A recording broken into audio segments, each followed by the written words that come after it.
This episode is brought to you by Progressive Insurance. Do you ever find yourself playing the budgeting game?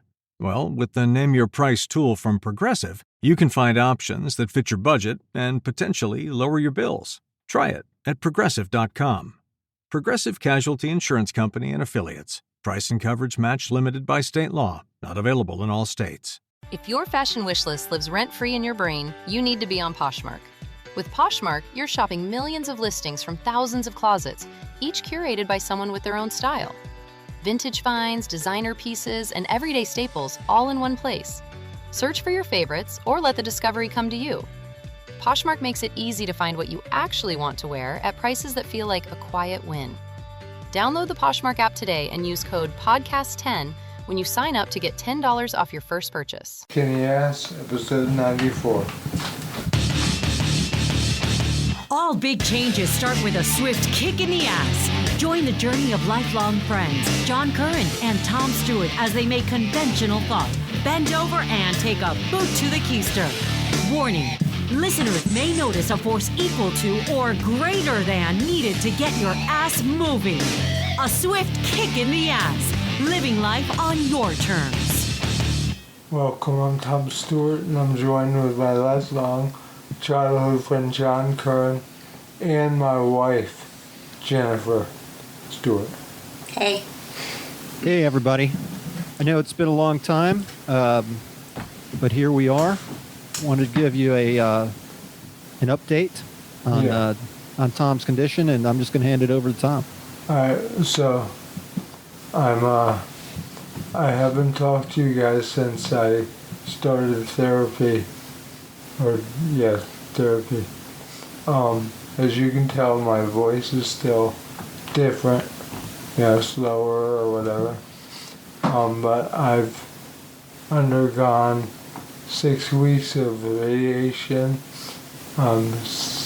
plus chemo. The chemo continued on after that for about a month, and I had a lot of different treatments. I have this treatment on my head called the Optune, and I'm wearing it right now. I look like a brainiac. I have a cap on, and it sends, every time tumors try to divide, it's supposed to send a signal to my tumor and interrupt it. So that's one treatment. I'm also doing an alternative treatment, infrared sauna. That's more for detoxing. I'm also doing the Curren diet, which is what I'm really turning to. That's giving me hope. It's eating all vegetables basically, and potatoes. And that has made me stronger, and I think will keep me in the fight longer. So I'm doing that. What else am I doing, Jen? The Rick Simpson oil. Rick Simpson oil. The medical marijuana. Yeah, medical marijuana. And I've got all different places. I've been all over the place with that because it's been, some are strong, some are not. We're fortunate to live in Florida where it's legal, and the dispensary here has a pretty high potency Rick Simpson oil that's available. Yeah, that's good. So I know, as you said, Tom, you've been doing a lot of different treatments. Uh-huh. And the last word that you got was pretty good, right? Well, they monitor me every 3 months, and the last one was stable. That's, so they decided to keep me on the chemo. But if that does not work, which, I kind of hope it doesn't, because I get to try immunotherapy, which builds up your immune system to fight the cancer rather than tearing it down, rather than poison in your body. Yeah, they've had a lot of really good outcomes, I think, with immunotherapy, and I heard about that here in Richmond. It was actually you who forwarded it to me, and I forwarded it to my doctor and said, I gotta try this. And she knows the doctor is doing trials for brain. Yeah. So I'm just waiting for that. Well, I'm glad something's working for you. I think for some of our audience members, who have been with us for 5 years now, and we're actually over 100,000 downloads. You've come to know us, and Tom's not a quitter. He's a fighter. He's a warrior, and this episode is all about that, about being a warrior. And I don't see it anymore as a fight. I'm trying to embrace it and come to peace with it. So I don't say beating, fighting, because my mind, I have to survive it. Okay. Which I am. So sorry, Tommy. That's kind of news to me, and I think it's interesting. So you just said that you've changed. You don't call it. You don't think of it as a fight. No. So, but that doesn't mean you've given up, because I know that you haven't. No. You said you're embracing it, and it's become a part of who you are. So, like, I guess. Yeah. I mean. So, like an origin story, kind of. Yes, I told you, this is not my story that allows me to die or whatever. This is my origin story. When I'm done, and I'm going to do it now, is, help people as much as I can. Yeah. Even while I'm sick, that way when I'm well, I just progress and, right now I'm in a wheelchair. And my left arm doesn't work. I'm blind in my left eye. But I'm still here. I'm still gonna do what I can. And I went to the doctor, and she told me it was a fight I cannot win. When she told me that,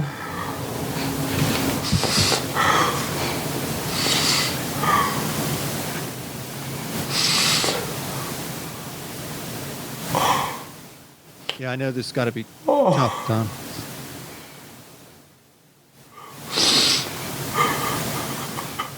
Give Tom a minute. Mm-hmm. Yeah, this is also part of the condition. Yeah, I have no control over my emotions. But from happy to sad, and I don't mean that like it's like real, I can't control it. But she told me that, and then I lost hope. It's okay, man. You know what? Although you say it's part of the condition, what you're going through is not easy. And it's probably the most difficult thing you'll ever face in your life. And it's understandable to me that you would have a lot of emotions tied up, with this. So to me, that seems natural to be emotional about this. This is something that has hit you hard, and you're still standing. And I've seen an evolution in him too, though, because it's gone from, the initial shock of the diagnosis to the treatment to the fear to the fight to the hopelessness, but to where he is today, where he wants, one day he just decided, I'm going to embrace this. This is who I am. This is our life right now. And, I'm not done yet. I still have work to do. I want to help other people that are going through it. Yeah. I joined the Gilda's Club, which is Gilda Radner has a support group. I've been going to that. And I've been injecting, talking as much as I can to others.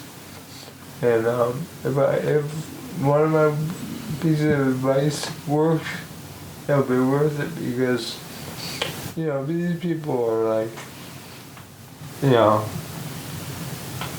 just like ravaged with the, I go in there, there's people with shaved heads, bald heads like me, but there's women like that. And I can't imagine how they do it with little kids. Yeah. Yeah. Well, I mean, it's not only affecting you, but it affects your family. It affects people who love you and care about you. That's what life is all about, isn't it? It's not all just about us. I mean, as individuals, and I've had some. We're all impacted. I've had some complications, not bad ones. The worst being constipation. I've gone to the hospital for that twice. But we tackled it the last time around. Yeah. We got ahead of it the last infusion. Yeah. Good. Yeah. So we're always learning from this. now I think I'm better with the with how much I poop.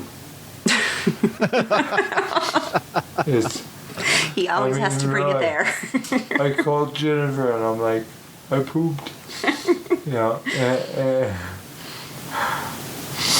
I'm sorry, baby, I brought it up to that. It's funny, on a swift kick in the ass, we're always trying to, just be real and gritty and dirty. And now we're getting poopy. Yeah, I won't go all into it, but basically this nurse had to stick her finger. That night made me realize ER doctors earn their money, that's for sure. Yeah, she was a doctor. She was a big doctor. Big hand. A big fingernail. And she scraped it out of me. After that, I was good. Good to go. But it hurt. I was already sore from being constipated and pushing so much. So I don't know if that made it hurt worse, but Jennifer was holding me. It was like I was getting gang raped. It was horrible. Yeah, I mean, honestly, Tom, being your friend and seeing you, go through all of this, that you've gone from challenge to challenge to challenge. I mean, the radiation therapy that you went through, where they, put you in a full head mask. Yeah, and strapped. That even covered your eyes. Yep, strapped me to a table and strapped you into a table, and you had to stay. Your head was fixed. I did that for 6 weeks. Yeah, and I went every day down 50 miles away from here. Every day I drove down there. Yeah, and there are so many things I think in life that we don't want to do. I mean, no one wants to go to the doctor and have a finger stuck up their ass. Right. No one wants to have their whole body strapped down. Every week I have to take blood. And his poor veins. my left arm had a huge vein from lifting weights, but my left arm has atrophied so much. It's okay. Yeah, and none of us ask for any of this. But how we face it and face these challenges is what really helps define us. And I think that kind of plays into your origin story, Tom, that, this, how you face these things helps define who you are. And we're constantly changing, we're constantly learning. And whether you have a medical condition, or whether you've lost your job, or your girlfriend or boyfriend broke up with you, or your Right. dog died, or the world is which has happened. I basically am retired medically now.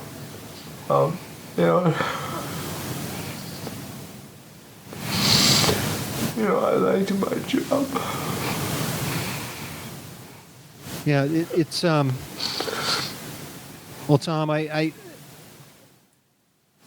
know this is difficult, Yeah. and I know that the intent here with having this episode, even though it is going to be hard for some of our listeners to hear, I think it's also very valuable because, that's what life is all about, is adapting to whatever's thrown at you and doing the best that you can, no matter what. That's what started this entire show was, that really when my father died, that was a big swift kick in the ass for Yeah. me.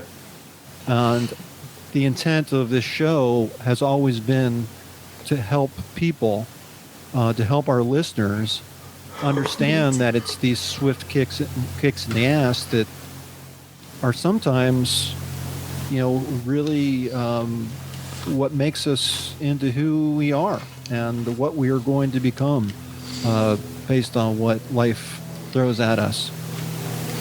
So, Well, my hope is that this diet that I'm on, which has done me feel a lot better, and what it does is it kind of it teaches your body to heal itself. So I'm teaching my immune system to fight the cancer. And the cancer sometimes it's hard to find. It masks itself, and it's hard I think that's my problem. Is all the stuff I'm throwing at it, can't find it. And I go back to this Curren therapy. They take juices. Juices are the core, and you drink a juice one every hour, and then for every juice, or 2 juices or 3 juices, you're supposed to do a coffee enema, which detoxifies your liver. I've yet to do those yet. I've been waiting, I don't know what I'm waiting for, but maybe I don't want any more enemas. As I told you, huh? I hope Starbucks doesn't offer a new product line. Evidently they used these back in the 30s. My mom had one, and she had diphtheria. They gave her one. I've taken other enemas, but not that one. Yeah, I'm starting to sense a theme here, Tom. It's all. It is Tom. Yeah, Tommy. Tommy, Okay, sorry. Tommy. That's right. Well, you've always been Tommy to me. Tom or Tommy. Most people don't know I've changed my name to Tommy, not Tom anymore. I should have said it in the beginning, but yeah, it takes some getting used to. Yeah, that's funny because here, I'm either John or I'm Johnny, and you're Tom or Tommy. Right. And that's what we've known all of our lives. To me, it's interchangeable. Your mom calls you Johnny. Yeah, I mean, all my good friends who have known me a long time tell me, call me Johnny. But to me, John or Johnny it's the same name. Yeah. It's just when you add a Y at the end, it's the affectionate version of the word. It's a way to show endearment. But forgive me for sniffling so much. I've had a cold. John was nice enough to send me some elderberry. Yeah. And I've been pouring that in the orange juice, drinking that. Okay. You know, because you're very susceptible when you're going to chemo. I've actually, every time I did blood work, my doctor's like, it's better than mine. Yeah. You That's know? what, that's a good thing, because that's why he's been able to stay on chemo for so long, and that his doctor is willing to throw anything she can at him to treat this, because he can handle it. So, I mean, we have to count that blessing that, you know, so far he's been able to take everything. And every week I get an email from the doctor, blood work great, blood work looks great. So, you know, So that's... You were diagnosed with the tumors just over a year ago. April 10th. Yep. April what? 9th. April 9th, actually. Yeah. Okay. And before that... They thought it was MS. Yeah, I mean, I'm trying to think of how long you've actually been dealing with this. I mean, you got the diagnosis at least a year ago, but it's over a year. But you were beginning to feel the effects of this prior to that, and I'm trying to think. Because your brain, I felt it all the way back to December when I called you. I thought maybe I had ALS, which you died. So it's about 14 months. Okay. Excuse me. Yeah, I was just thinking, you know, because before all this, you know, Tom really was Superman. I mean, he was, you know, running 10 flights of stairs just about every day, right? Yeah, you go to the beach. Every day. And doing jiu-jitsu and, you know, and you know that, you know, on this show, if you've been listening for any length of time, you know, we're always looking for ways to improve ourselves, improve our lives, and the lives of our families. And you were certainly on that path. I mean, you took care of yourself. I still do occupational and physical therapy. I train my legs about twice a week. I'm doing squats and stuff like that. He rides the recumbent bike. Yeah. And then I go to the other one, and she basically just stretches out my fingers and on my left hand that I can't move, and exercises my shoulder. You know, moves it up and down so I keep range of motion. Yeah. Well, you know, I had a point in bringing all that up in the timeline, Tom, is that, you know, here you were really the picture of health before this all happened. And now, you know, year and a half later, I mean, it's taking your toll. I mean, it's taken a toll on you. And it's just a reminder to all of our listeners that, you know, life is not perfect. And you can never tell what's going to be thrown at you.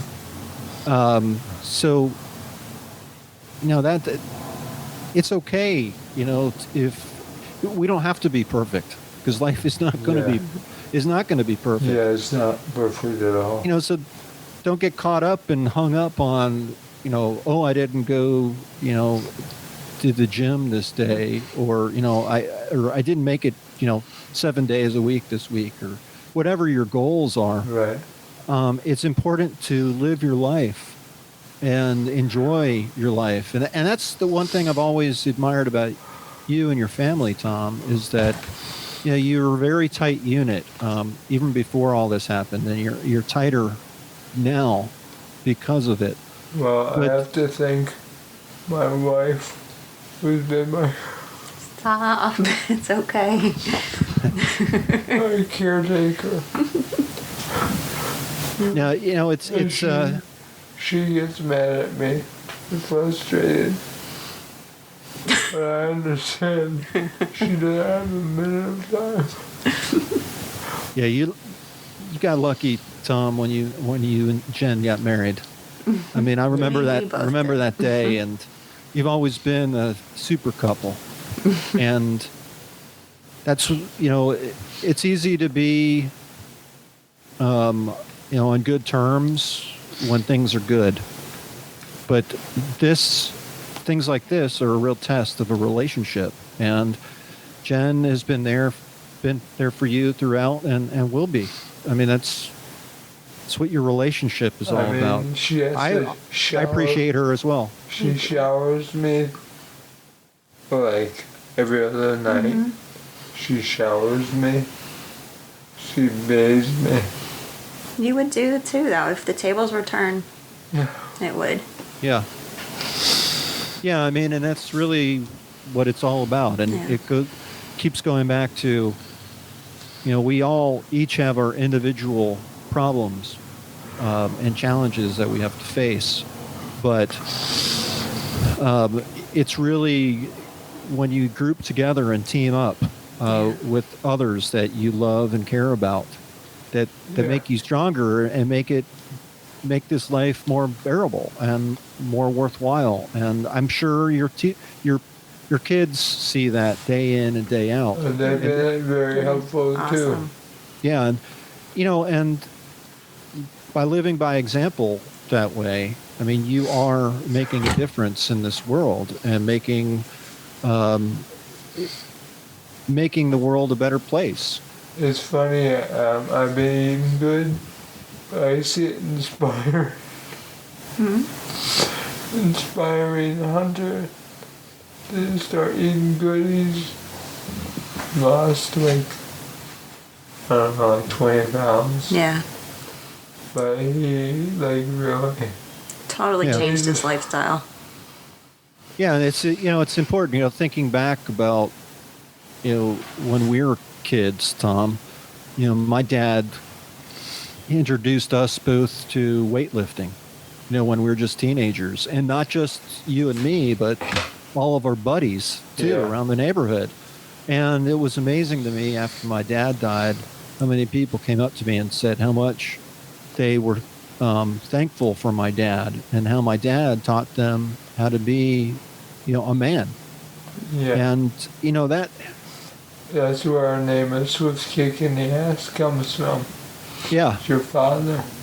Because he had to give, I don't know if it's true, but he jumped onto a Japanese U-boat or something and kicked the guy in the ass. Is that true? That's so funny that you bring that up. So the story is, and this is a story my dad told me when I was a little boy, a bedtime story about when he was in the war. He was in the Korean War. And he was in the Air Force, but for some reason he was on a naval ship. And in the middle of the night, the naval ship was passed right by a Japanese warship. So my dad saw the opportunity to jump across and jump onto the naval ship, run up and attack the admiral and kill the admiral. Oh my gosh! and take his gun and then ran back on and jumped back on the naval ship. I just remember him saying he kicked him in the ass. Yeah, and I think he kicked him in the ass. But my dad told a good story. There was a real story when my parents had their printing business that this man ordered all this material, business cards, letterheads, envelopes, just the whole works. He was starting a business or something like that. Ordered it, and then he never came back in to pick it up. And my parents had their own business, and they put out a lot of money to create all these things for this man, and he didn't come in. So my mom called him up, and he says, I don't want it anymore. And long story short, my mom convinced him to come in because my dad said, do whatever you have to get him to come in, and I'll talk some sense into him. And the guy came in, and he couldn't talk any sense to him. So as the man was walking back out to his car, and he bent over to put the key in his the door, because that was before, you know, remote control. Yeah. The guy was bent over, and my dad saw his shot. He kicked him right in the ass. And he says, I knew I wasn't going to get any money out of it. I wanted to get some satisfaction. You know, and it's funny, and it's lucky. You know, nowadays the cops would have been called, and my dad probably would have been put in jail or something like that. When I think of all these different stories of my dad, well, I remember him driving down the street with us in the car, the convertible, and his martini, honking the horn at girls as we went by.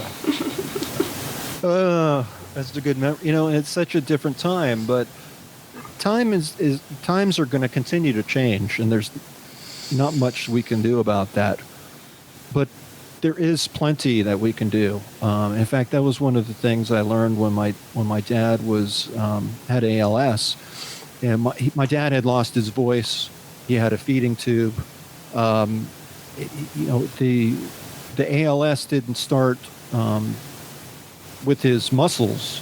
It started in his throat. Right. I had the more aggressive type, and I remember him telling me through his, he had an iPod with a speech like translator or something like that, where he could type a message in and it would speak for him. I knew that. Yeah, he said, he says, I can't waste time with thinking about the things I can't do anymore, or the people I've lost, or how things have changed. He says, that's just a waste of time. He says, but there's plenty of things that I can do, and I'm going to do them. And that's how I'm going to choose to spend my time. And I never ever forgot that. And none of us are guaranteed anything. So all we can do is what we can do. Right. And try to be of service. And that's what I try to bring to people is, the spirituality, you need to be right with yourself and others. Gotta let it all go. And as I think, I don't even do anything negative anymore. I don't do anything, to free up my spirit so he can fight the disease. Yeah. Or not fight the disease, embrace the disease. Yeah, because that's important too, Tom. I mean, what you just mentioned, in that so many people, they spend their times being negative and thinking about what they can't do, and thinking, doing things that are very hurtful to either themselves or others. And that takes up a lot of time and energy. And for every minute that we're sad or mad or some negative emotion, we could spend that time being happy or being productive. Did you like that? I was trying to give us the outro. Oh, okay. What is that? Well, we're not perfect. I went to Sound Healing. Can you turn that off? Yeah. I went to Sound Healing, and they stand over you and play their instruments. But it was great. I loved it. And that's what I did, is I set up my tablet to have all these sound effects. Okay. But I think I accidentally erased our closing theme. That's okay. Well, I can try. Dun, dun, dun, dun, dun, dun, dun, dun, dun, John, it's been real. I'm glad that we finally got to do this podcast. The second time. We did one and we lost one. So hopefully you did hit record this time, right? Yeah, I hit record. Okay, good. Yeah, and it wasn't last time I hit record, but somehow it got corrupt. And when I brought it to my other computer, I heard myself for a second, and then that was it. I lost it. Well, to our listeners, thank you all for listening. We did want to provide an update on what's going on. What the future holds, we don't know. We're going to keep doing episodes for as long as we can. Yep. And then, and that's that. So, thank you, and we'll keep trying to deliver a swift kick in the ass. Yeah, 100,000 downloads. Not too shabby. All right, man. Yeah. I'll talk to you later. Peace. Peace. Thank you. Yep. Bye.